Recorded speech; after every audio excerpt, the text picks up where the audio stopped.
Did you have a little bit of tense moment yesterday watching the match, South Africa, Australia? It was pretty close. Yeah, it was very close, and it was a tough wicket to play on, and it was a tough finals game.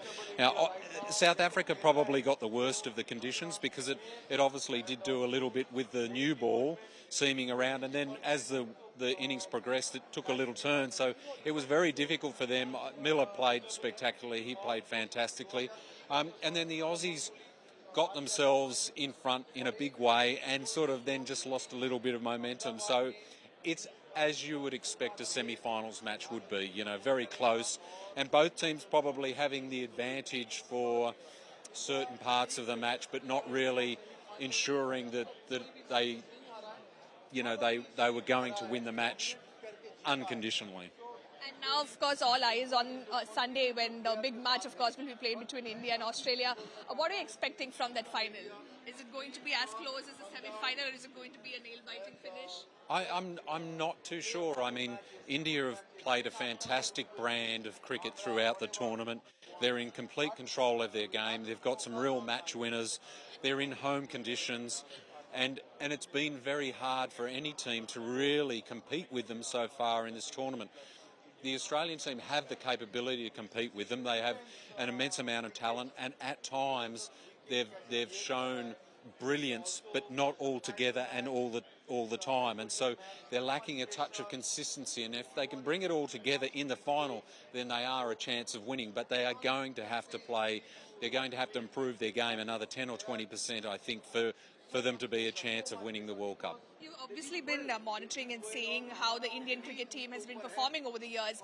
What do you think sets apart the current team from the rest of the teams that has played before?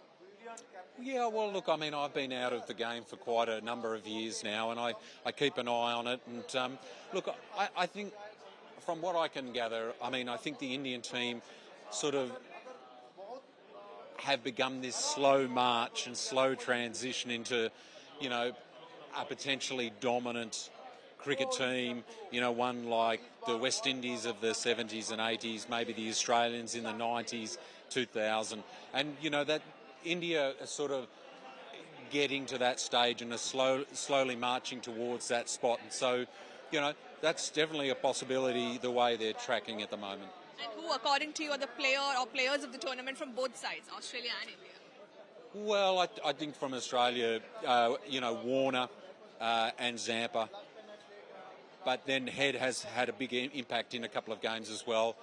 India, I won't say they're heavily reliant on Virat Kohli. It's just that he's performed very well in this tournament, which meant the other batsmen have had a less of an impact because he's been so dominant. So, Virat Kohli and the bowling attack seem to be unbeatable, the fast bowling attack, because they're swinging it, they're taking wickets, they're constricting teams, and so there's not really a weak link in the Indian team at the moment.